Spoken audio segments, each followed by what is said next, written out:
A paz, irmãos do nosso Senhor e Salvador Jesus Cristo seja com todos. Tudo bem com vocês?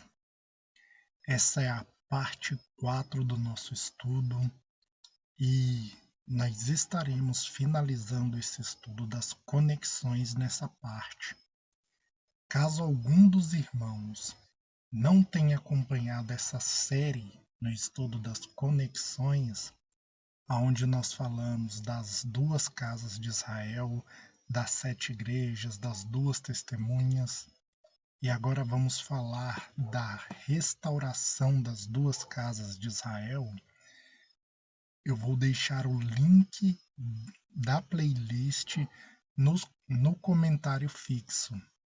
Então dê uma olhadinha no comentário e estará lá o link para que os irmãos possam acessar todos os estudos. É muito importante que os irmãos acompanhem todas as partes para que você não fique perdido em nenhuma delas, porque somente acompanhando todas as partes, as 4 partes, é que você vai ter uma visão clara do que está sendo passado no estudo e do que está sendo ensinado. Se você ver somente uma das partes, você pode não compreender o que eu estou querendo passar para os irmãos e não ser edificado como poderia ser. Então, assista todas as partes e se você não é inscrito no canal, deixe o seu like, inscreva-se no canal e compartilhe os estudos para que mais pessoas possam ser alcançadas pelo nosso Senhor e Salvador Jesus Cristo. E nessa parte 4, nós vamos começar falando sobre a morte e a ressurreição das duas testemunhas e a sua conexão com o Vale de Ossos Secos, como foi falado no vídeo anterior. Quando tiverem então concluído o testemunho que devem dar, isso está em Apocalipse 11, versículo 7. A besta que surge do abismo pelejará contra elas, e as vencerá e matará. E o seu cadáver ficará estirado na praça da grande cidade, que espiritualmente se chama Sodoma e Egito, onde também seu Senhor foi crucificado. Então muitos dentre os povos, tribos, línguas e nações contemplarão os cadáveres das duas testemunhas por 3 dias e meio, e não permitirão que esses cadáveres sejam sepultados.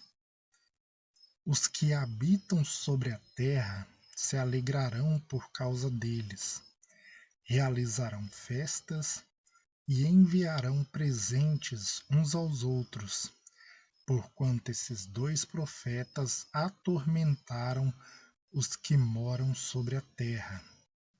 Mas depois de 3 dias e meio, um espírito de vida vindo da parte de Deus neles penetrou, e eles se ergueram sobre os pés, e aqueles que os viram sobreveio grande medo.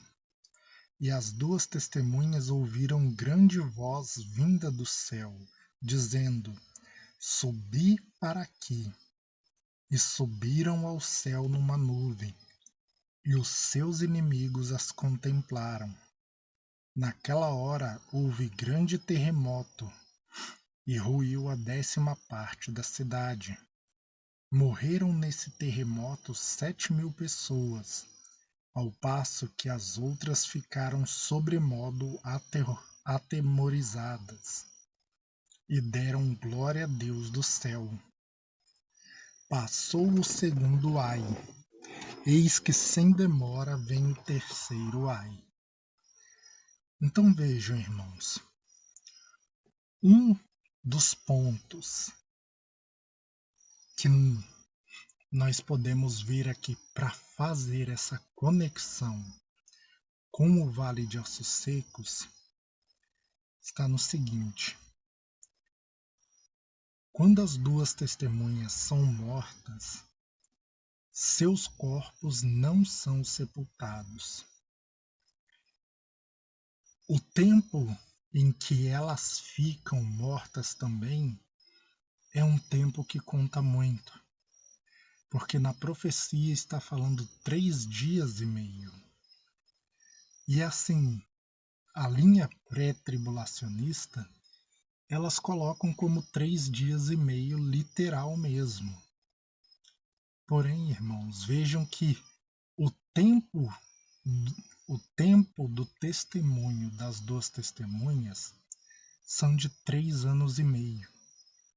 O tempo da grande tribulação são 7 anos divididos em duas metades de 3 anos e meio.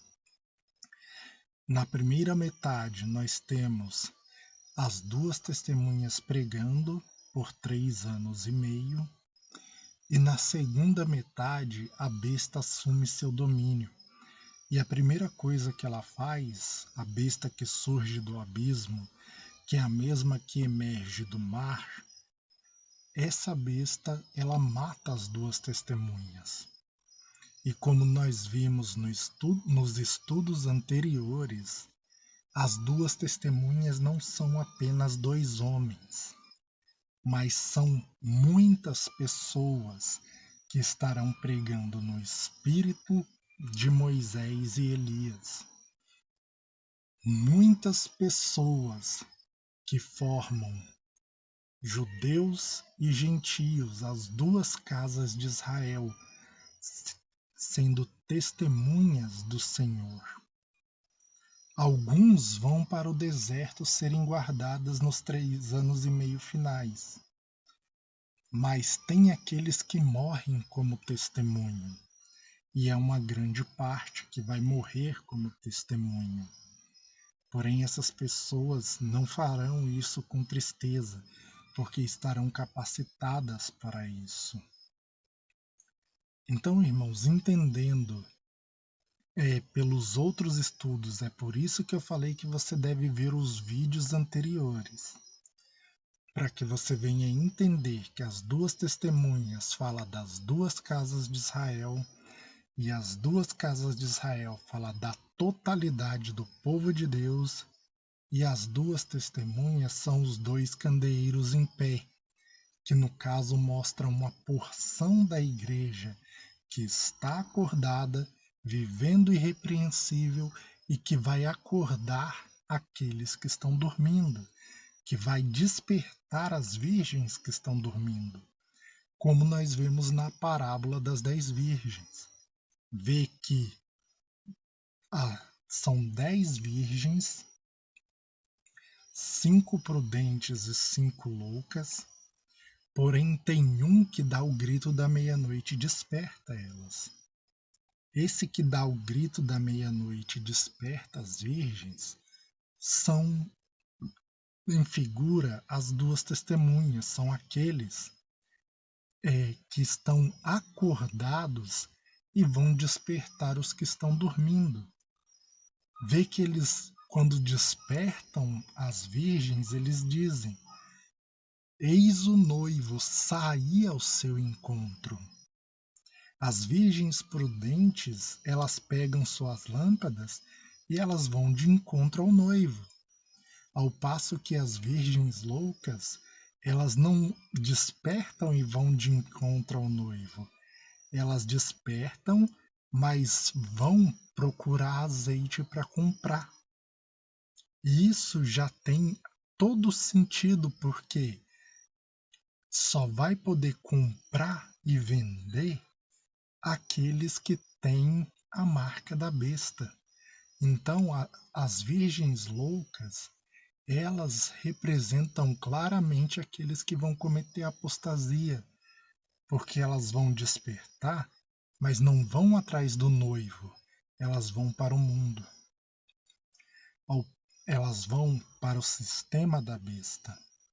Ao passo que as que têm azeite, que são as prudentes, elas vão despertar e ir de encontro ao noivo. Então, irmãos, nós temos essa tipologia.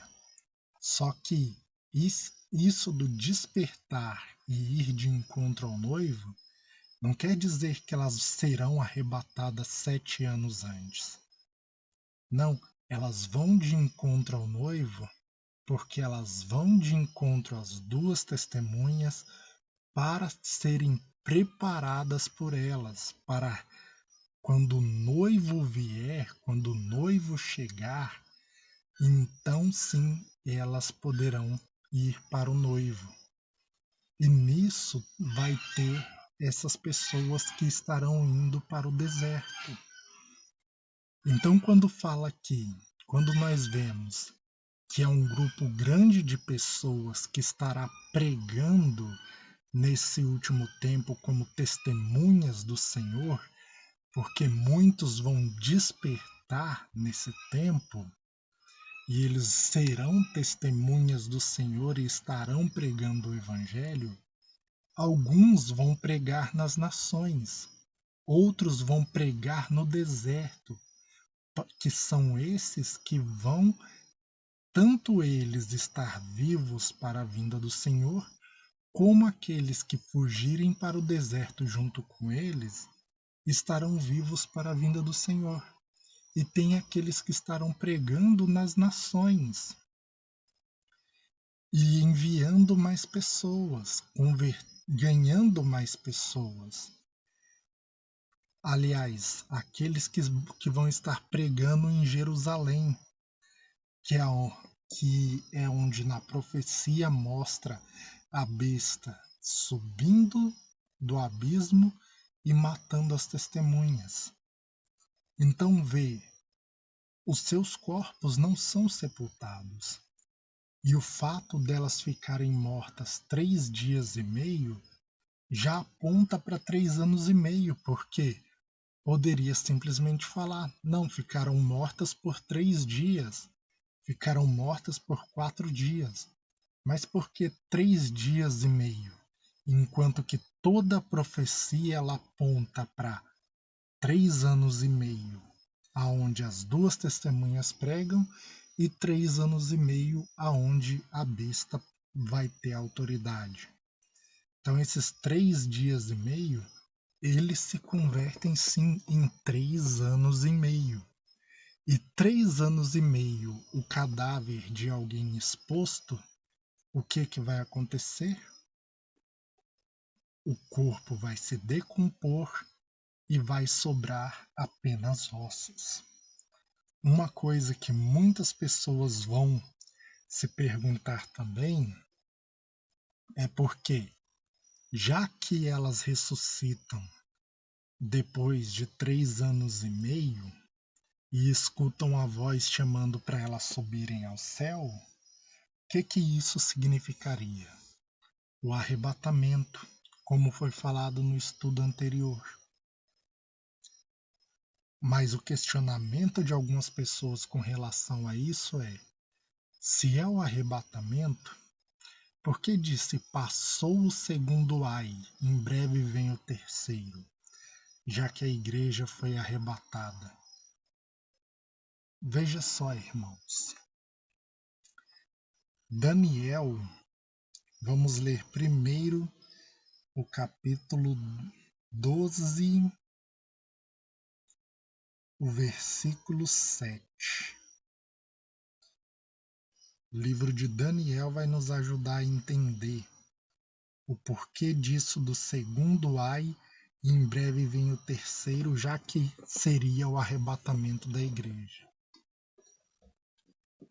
Ouvi o homem vestido de linho que estava sobre as águas do rio, quando levantou a mão direita e a esquerda ao céu e jurou, por aquele que vive eternamente, que isso seria depois de um tempo, 2 tempos e metade de um tempo, e quando acabar a destruição do povo santo, estas coisas se cumprirão. Então vê, depois de um tempo, 2 tempos e metade de um tempo, 3 tempos e meio, se acabaria a destruição do povo santo. Um tempo, 2 tempos e metade de um tempo, que dá 3 tempos e meio, vai dar 3 anos e meio. E isso você comprova em Daniel 11, quando fala que um tempo é um ano. Então, um tempo, um ano, 2 tempos, 2 anos, e metade de um tempo, meio ano. Nisso daria 3 anos e meio. Depois de 3 anos e meio, termina a destruição do poder do povo santo. Isso daria 1260 dias, que é o que? O tempo da autoridade da besta, aonde ela tem autoridade para fazer guerra com os santos. Mas a profecia de Daniel não parou por aí, porque veja o que vai dizer ainda. Em Daniel, vamos para o versículo 9. Ele respondeu: Vai, Daniel, porque estas palavras estão encerradas e seladas até o tempo do fim.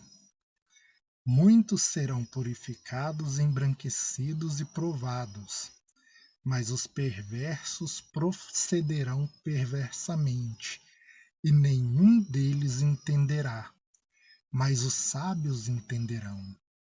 Depois do tempo em que for tirado o sacrifício diário e posta a abominação desoladora, haverá 1290 dias.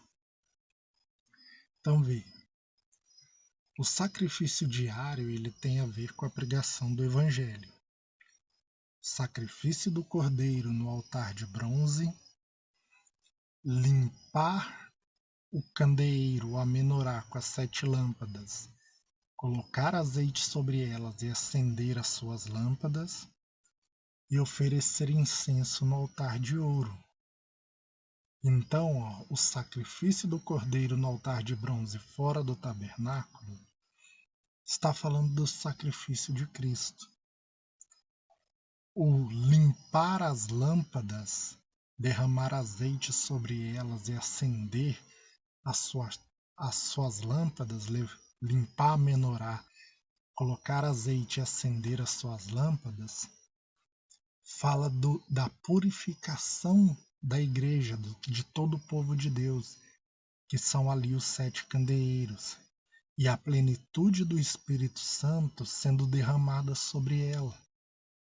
Ou seja, quando o Senhor ele trabalha na igreja para corrigir, para exortar, a igreja dá ouvidos a ele, e então as suas lâmpadas são acesas, porque a igreja é purificada pela sua palavra, é limpa pela sua palavra, e as suas lâmpadas são acesas, com a igreja recebendo a plenitude do Espírito Santo.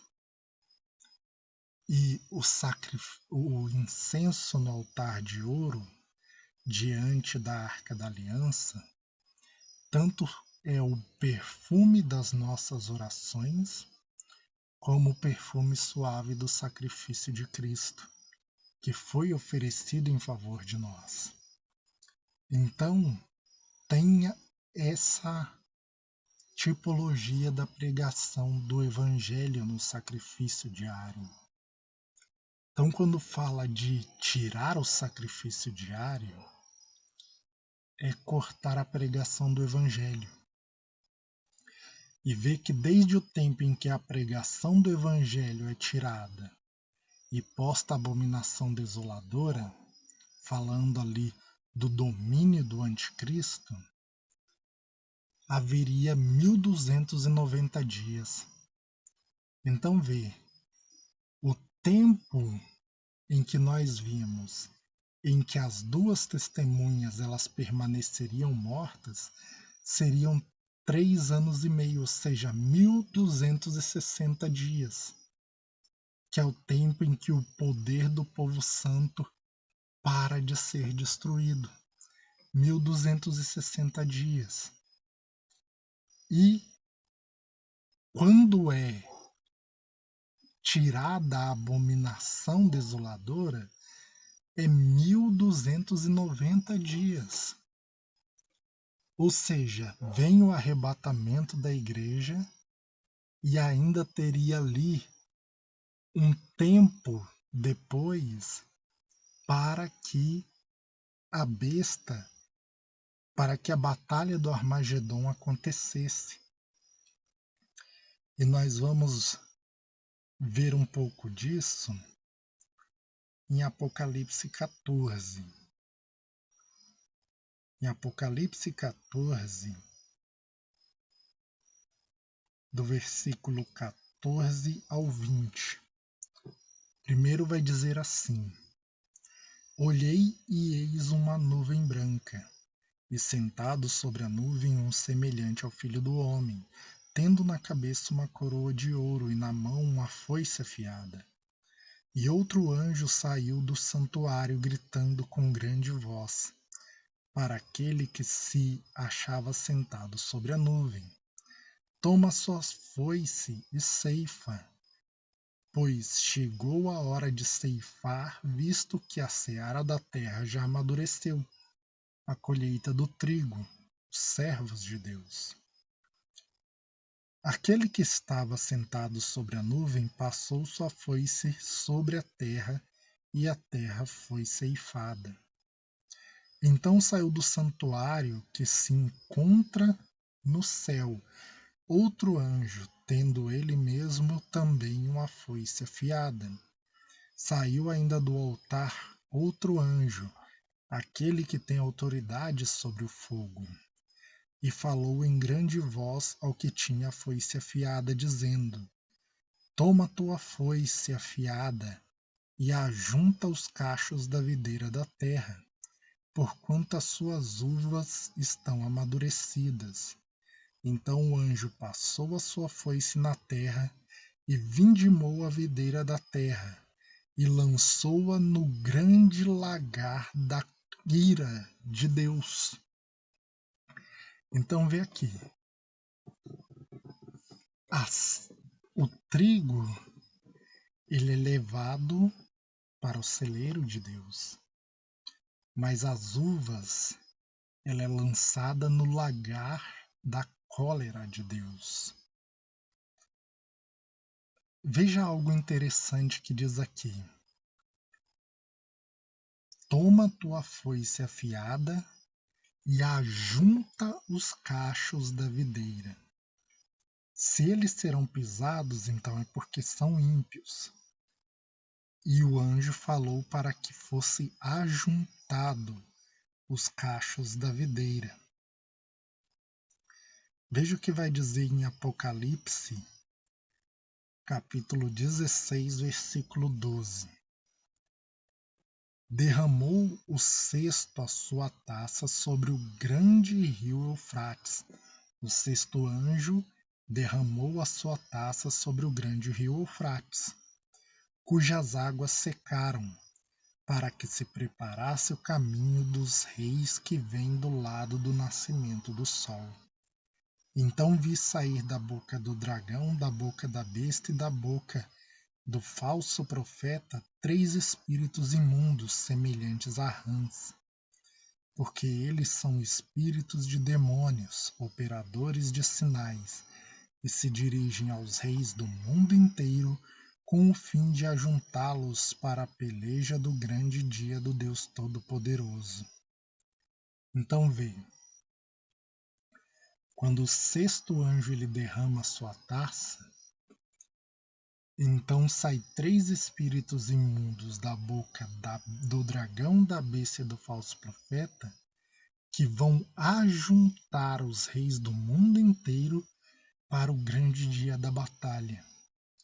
Assim como aquele anjo que passa a sua foice e ajunta os cachos da videira no grande lagar da ira de Deus.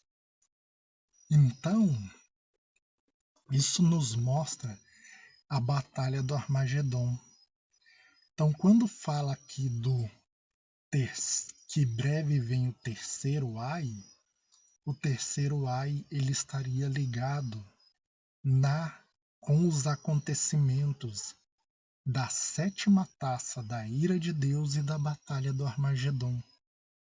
Por isso que na onde nós vemos lá em Apocalipse 11, as duas testemunhas subindo ao céu, e a partir do versículo 15, na sétima trombeta, uma descrição do arrebatamento da igreja, e que ali fala que passou o segundo ai e breve vem o terceiro, é porque o terceiro ele está conectado com a batalha do Armagedon e a sétima taça da ira de Deus, porque a igreja ela é arrebatada antes para receber galardão e para ela vir com Jesus executar juízos sobre a besta.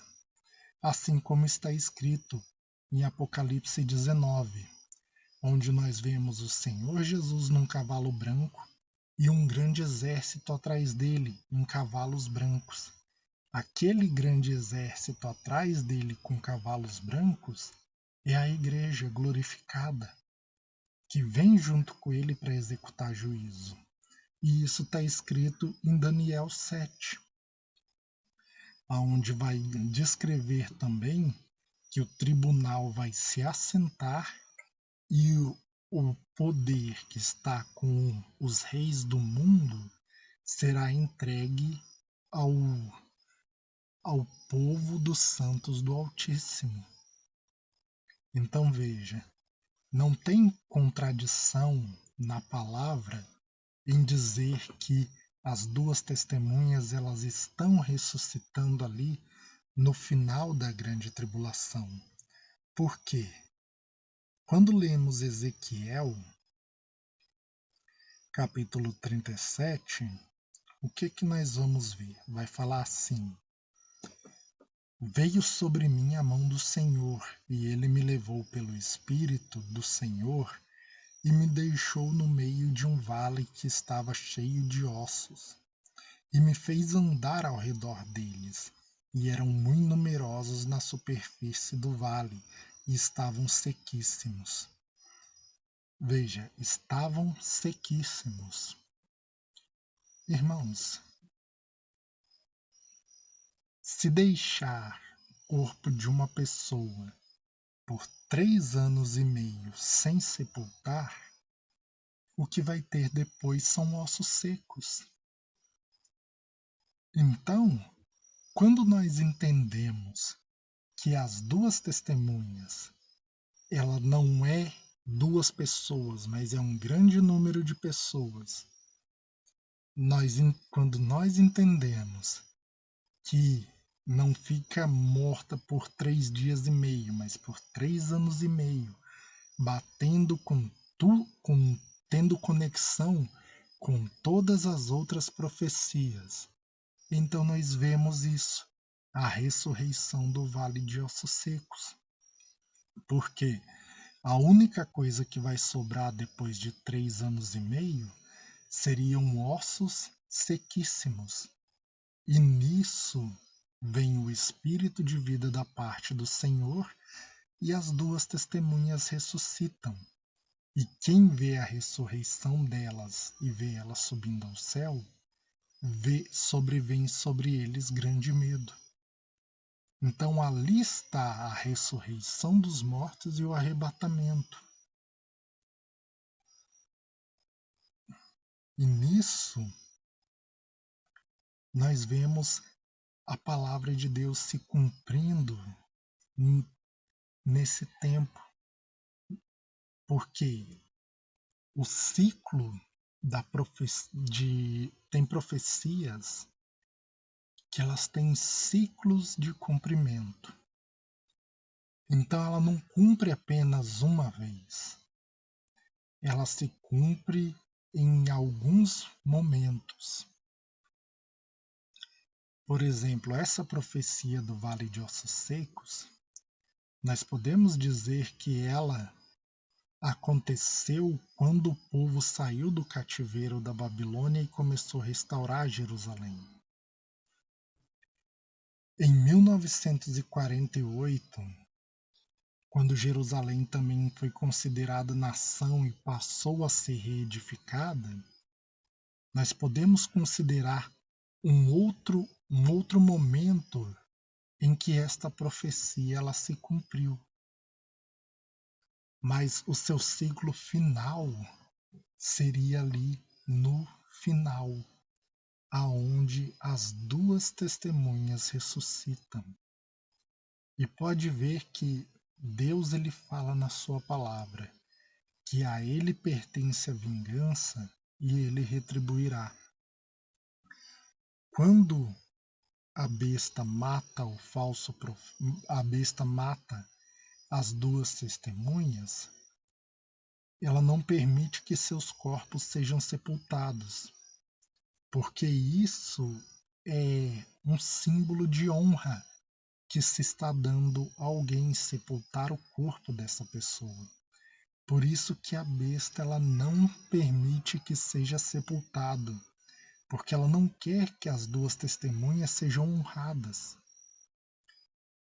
Quando acontece a Batalha do Armagedon, e nós lemos isso em Ezequiel 38 e 39, falando ali de Gog e Magog, você vai ver também que os exércitos de Gog, eles não serão sepultados, mas eles serão todos os ossos reunidos em um lugar chamado o Vale das Forças de Gog. Porque assim como a besta não permitiu que as testemunhas do Senhor fossem sepultadas, assim também eles não serão sepultados depois da batalha de Gog e Magog, da batalha do Armagedon. Então vai ter o Vale das Forças de Gog, aonde os ossos de todo o exército da besta que for morto vai ser jogado ali, e eles não serão sepultados, mas os ossos serão jogados ali e aquele lugar será conhecido como o Vale das Forças de Gog. Então veja, quando Deus ele fala: a mim pertence a vingança e eu retribuirei, assim como foi feito com suas testemunhas, que não foram sepultadas, mas permitiu-se que os seus corpos ficassem expostos na praça e o povo ficasse festejando e comemorando a morte deles, até que eles se tornaram ossos secos, até que veio o Espírito de vida e ressuscitou eles. Assim também o Senhor ele vai lançar todos os ossos dos exércitos de Gog, dos exércitos da besta e do falso profeta, no vale das forças de Gog, e não serão sepultados. Então nós vemos ali a ressurreição do vale de ossos secos, sendo mostrado nesse contexto.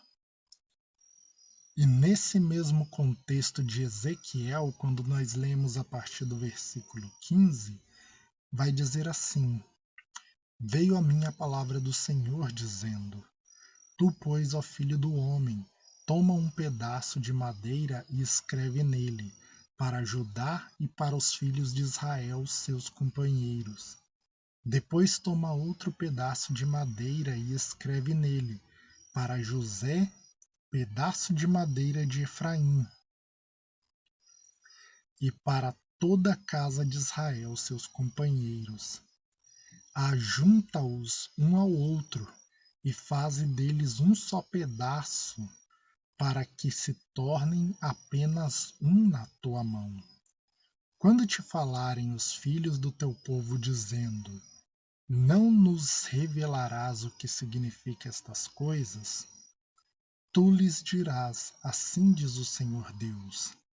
Eis que tomarei o pedaço de madeira de José, que esteve na mão de Efraim e das tribos de Israel, suas companheiras, e o ajuntarei ao pedaço de Judá, e farei deles um só pedaço, e se tornarão apenas um na minha mão.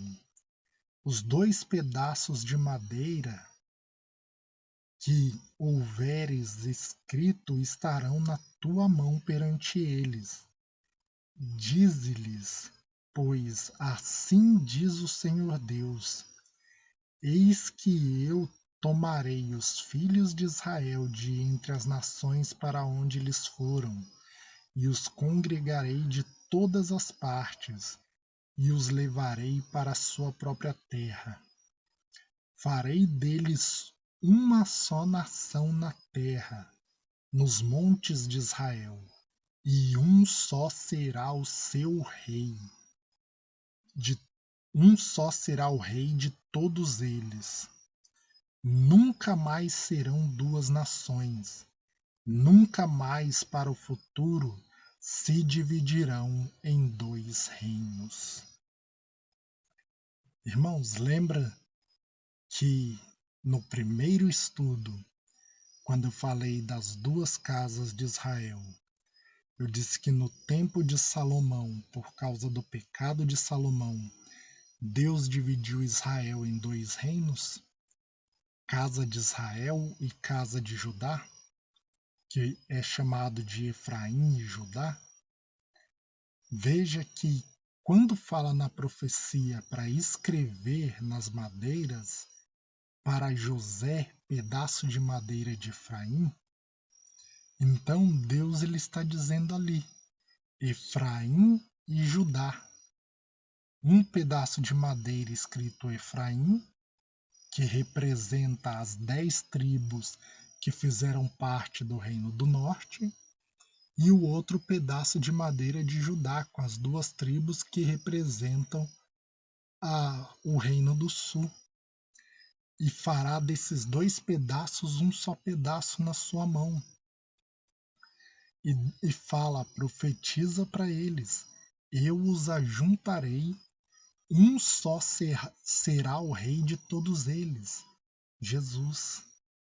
E você pode ler Ezequiel 37 todinho, que você vai ver até uma forma de parábola dizendo: Davi será príncipe sobre eles eternamente, se eu não me engano, ou será rei sobre eles eternamente.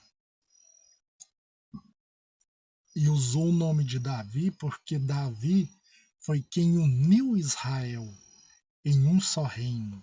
E aí ele está sendo usado como uma tipologia de Jesus, porque Jesus é quem vai unir as 12 tribos em uma só. Só que as 12 tribos agora elas não são só o povo de Israel, mas sim judeus e gentios, porque os gentios tiveram entrada nas tribos de Israel por Efraim. E eu mostrei isso na parte 1 do estudo, mostrando textos de Paulo, mostrando Jacó profetizando com a mão na cabeça de Efraim, mostrando outros textos. Então, os gentios, eles entram por Efraim, porque é por Efraim que recebe a promessa da plenitude dos gentios. É Efraim quem recebe essa promessa. E tanto é que pode ver que o reino do norte, quando ele é levado para cativeiro, ele volta para Samaria misturado com os gentios. E aquilo não foi à toa. Então, em Cristo Jesus, judeus e gentios são unidos em um só corpo. Nós podemos tanto falar a Igreja de Cristo como o Israel de Deus, porque a Igreja não é uma coisa e Israel outra. Se nós formos olhar pelo lado da carne, sim, tem separação, mas sem olhar para o lado da carne, Mas olhando para o lado do espírito e da fé, não existe separação, porque Paulo mesmo vai dizer que os da fé que são filhos de Abraão. E Paulo também vai dizer que nós somos membros do mesmo corpo com os judeus. Então Efraim e Judá são gentios e judeus, e eles vão se unir em um só reino, e Jesus será rei sobre todos eles. Essa é a restauração de Israel. É quando o Senhor Jesus ele vem de fato, quando é derrotada as nações, quando tem o julgamento, como mostra em Daniel 7, e os reinos dos povos são entregues ao povo dos santos do Altíssimo, e ali seus reis e sacerdotes reinarão.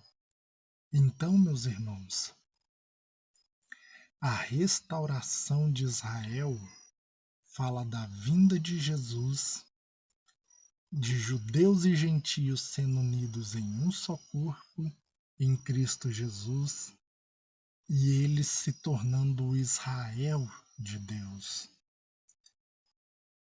Logo, em Cristo Jesus não tem separação. Igual tem pessoas que às vezes olham para a profecia das 70 semanas e falam: não, mas o povo de Daniel são os judeus. Não. Quando você entende que as duas casas de Israel está falando de gentios e judeus, então você entende que o povo de Daniel são gentios e judeus que se convertem a Cristo. Então, aqui nós vemos todas as conexões aonde o projeto de Deus com as duas casas de Israel para a salvação das nações desde o início do mundo, e que esse projeto forma as 7 igrejas, que é a totalidade do povo de Deus, que ali mostra as duas casas de Israel formando as 7 igrejas, e as duas casas de Israel que formam as 7 igrejas, o Israel de Deus, uma parte deles que estará despertada e irrepreensível nos últimos dias, será as duas testemunhas, que vai despertar aqueles que estarão dormindo, pregando a mensagem do deserto, despertando o povo, trazendo o testemunho de Cristo com eles, tocando trombeta na terra e até mesmo entregando suas vidas, vencendo, porque, mesmo em face da morte, não amarão a própria vida. E esses que morrerão em testemunho, esses vão ser uma representação daquele vale de ossos secos, e aqueles que estiverem no deserto, eles vão estar vivendo, sendo sustentado por Deus, como numa tipologia do que foi Israel no deserto. Então nós vemos essas profecias, esses ciclos de profecias se cumprindo, para que no final de tudo, depois da batalha do Armagedon, então venha a restauração de Israel, as duas casas sejam unidas, os dois povos se tornem um só reino, gentios e judeus em Cristo Jesus, e os reinos do mundo sejam entregues ao Senhor Jesus e ao seu povo, para a glória do nosso Deus. Então veja como é uma visão panorâmica todos esses estudos das conexões, para nos mostrar como Deus vem trabalhando na sua palavra e como ele vem nos revelando grandes coisas na sua palavra, daquilo que está para acontecer. Então, meus irmãos, tem os que dão a vida em testemunho, mas também tem o povo que é sustentado no deserto. E tem mais coisas a se falar sobre isso. Mas isso fica para um próximo estudo. Que Deus abençoe a todos. Assistam todas as partes para que possam ter uma compreensão melhor desses estudos. Se você não é inscrito no canal, se inscreva, deixe o seu like e compartilhe para que mais vidas sejam edificadas em Cristo Jesus. Que Deus os abençoe e fiquem todos na paz do Senhor e Salvador Jesus Cristo. Amém.